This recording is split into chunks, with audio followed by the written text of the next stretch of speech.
You see that large building in the background, that one right there? Well, that's a side view of Southampton University. And this house here, hang on.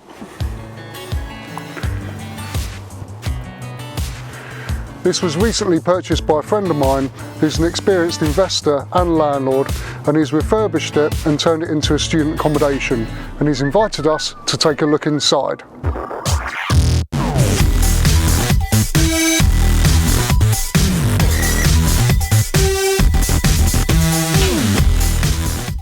Hi, I'm Andy Walker from Monopoly.com, where I'll share my experience as a property investor and landlord to help you start or improve your property investing business, and also interview other investors so we can learn from their advice too. So if you're new here, consider subscribing for more videos like this. Okay, let's go inside. Sonny, thanks so much for taking the time to speak to us today. I really appreciate it. Before we talk about this house, can you just tell us a bit about your background? Because I know property investing is a second business for you, isn't it, and being a landlord? Sure. Yeah, I mean, I'm a lawyer by profession, so I went to university, studied law, and had a career in law for many, many years, which is really good. And then the property business is something that's been in the background, which my father started many years ago. Right. And it's something that my brother and I have continued, and I've taken it over, and we've seen it grow steadily over the years. Right. So yeah, keeps us busy. And you obviously enjoy it. Well, you wouldn't keep doing it. You know, it's obviously bringing you a good return, and you're enjoying it. Yeah, it's not easy. No. We do a lot of student accommodation. But it's what I've always known, so it's become second nature. So although it can be stressful and not easy at times, been doing it so long, it works fairly well still. And do you have any single lets?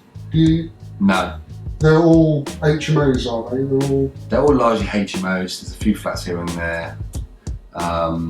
But yeah, the bulk of it is still HMOs. And do you have many working professionals, or are they pretty much all students? A few, mainly in flats, right. So smaller accommodation. But most of the shared houses are HMOs for student groups. Right. And yeah. Well, I love what you've done here, because I came here when work was underway. Yeah. It had just been plastered. I think they had just about finished the bathroom downstairs, the shower room downstairs. Yeah. But now to come back, see it painted and see all the fittings, well, it's lovely. And it's what I need to do with mine, because mine are magnolia walls. I need to add some colour. Yeah, and the quality of the tiles and the flooring. I need to up my game a bit and make mine a bit more attractive to people when they walk in. I mean, this was a bit easier to plan in that regard because we took it back to shell basically. Right. It hadn't been worked on for many, many years, so it really did need doing. So that included new wiring and new plumbing as well. So and it had really old wallpaper as well, and so that's all gone. Right. So it really did almost go back to brick. In fact, taking wallpaper off, it's sorry to interrupt you there. I just remember you extended it as well, didn't you? You extended this. Yeah, so we had a room at the back behind the kitchen, just through here. Right. So it went from a 4-bed to a 5-bed. Right. So we had so much work going on to basically gut the house. I thought I may as well just add a room as well. Yeah. So it fitted with the timescales as well. So I mean, what I've learned from speaking to other investors like yourself is finding a way to add value to a property, isn't it? That really puts the successful investors ahead of everyone else. I mean, certainly certainly adding bedrooms adds value, wherever it's possible. Yeah. It depends what your strategy is. Our business has been going on for many years, so I look at it more medium term to long term, and so you get your capital growth, but also if you've added value through another bedroom or by doing it up, that will add value in itself. So it depends on what your strategy is. Different people have different strategies. Because we've been doing it so long as a family business, it's almost second nature that if we're adding to the portfolio, it's all about location and what's going to happen in the medium term, as opposed to short term. So it's always with a medium term outlook, hopefully add capital growth onto it. Yeah, but I mean, that is a message I always try and put across to people, is property is a long-term investment, isn't it? It's not a get-rich-quick thing. No, I don't think so. I mean, again, buying HMOs for the medium or long term is a medium or long term strategy.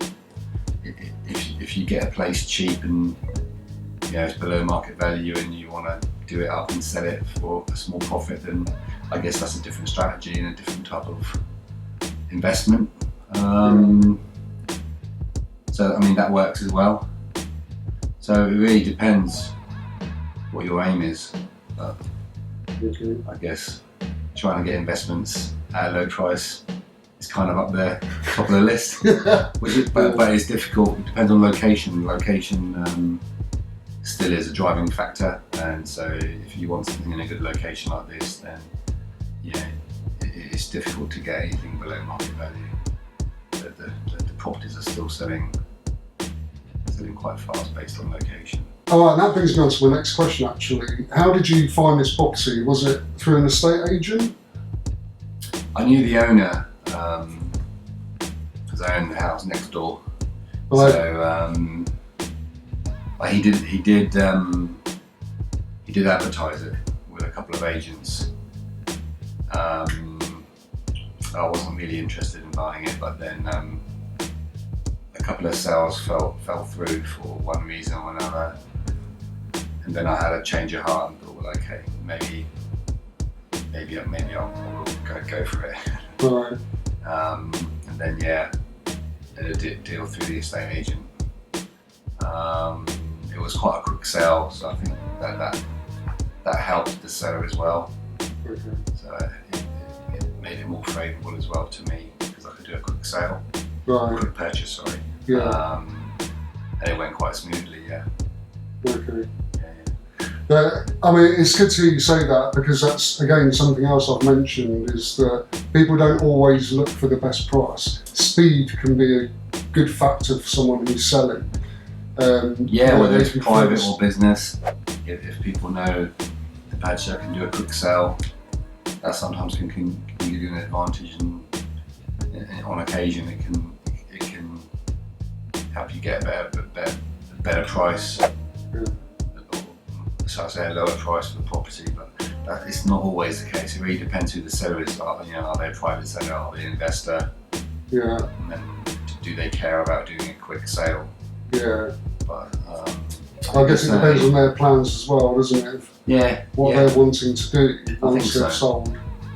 Yeah, I think it's a big factor for agents to know if purchasers can move quick. It definitely helps.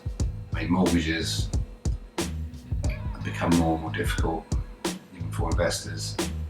Since the crash. So for the last 5 to 8 years, it's become a lot more harder.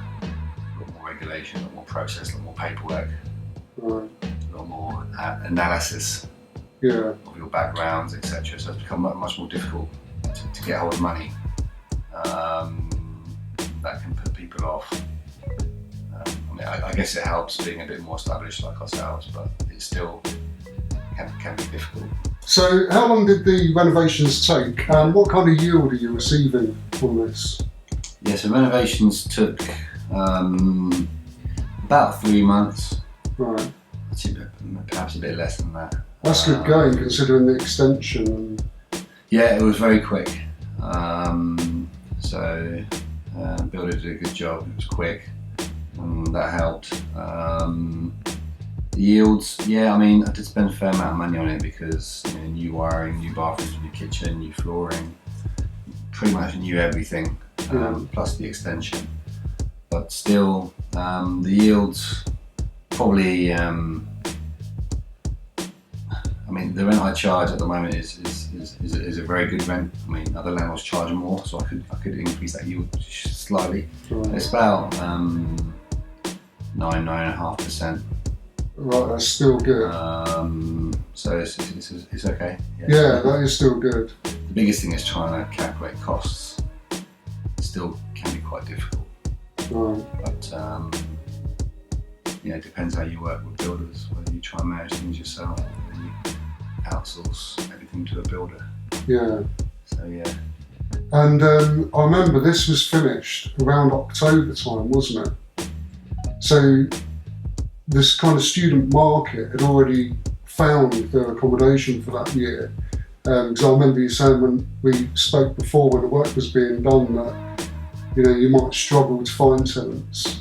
But yeah, I mean, they've moved in, haven't they? And yeah, the house was probably ready in November, I think. And so at that time, trying to fill it from November till June, it was a slight concern. But fortunately, I've got a group of international students who were looking to move in December from their current place, so they actually worked out quite well. Oh, right. So touch wood, it worked out really well. So they've taken the place for a year, just under a year, and got tenants lined up for the next academic year. Right. That's all signed off as well. So, right. Oh, that's really good, isn't it? yeah. Some of my existing tenants down the road, I told them about it, and they quickly came and saw it and said, yeah. So, and have you got people moving into that property then that they're leaving? Or? Yeah. Okay. Yeah.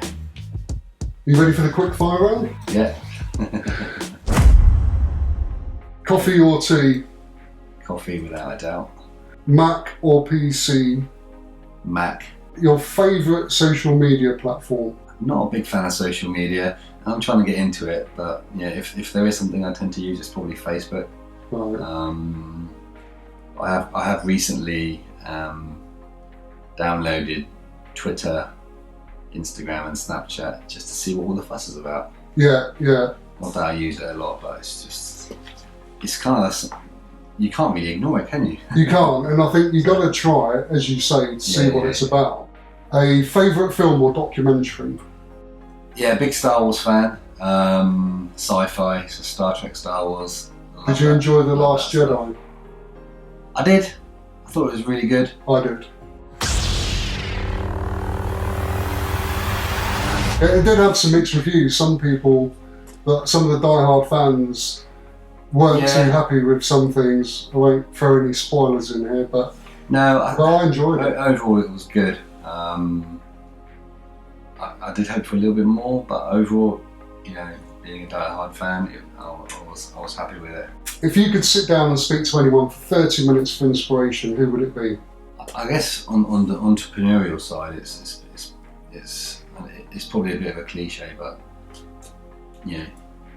to get tips from having the right mindset is someone like maybe Richard Branson or someone like Steve Jobs. Just to understand what drives people. There's probably another 10 people I could think of, but it's knowing what drives people forward. From a slightly different perspective, someone like Lance Armstrong, I find fascinating. Okay. How people take themselves to the edge. Yeah, it's how they approach it, how they think, and it's all about mentality. Yeah. Which works in business and sport. Yeah. Yeah. Absolutely love it, yeah. One book that every investor should read? Hand on heart, I have not read any investment book. Right. But it's something that interests me because the market is changing for investment, especially in property. Yeah. Especially HMOs. A lot of it has become saturated. There's a lot more regulation. Yeah. So I think for a lot of established landlords, it's kind of like the business is now evolving from where it was 20 years ago. Yeah. So it'd be interesting to keep on top of things, and in the investment world, how maybe what are the trends, you know? Okay. So I don't know whether there's books on that, but it's just a general topic that I think is more important these days. Yeah. I think the property market is evolving, the Yeah. investment market. So thanks, Sonny. Before we finish off, what advice do you have for someone who's considering starting investing? Research, and research. I see a lot of things online, on social media, about training courses. I think there's so much free information on the internet. Yeah.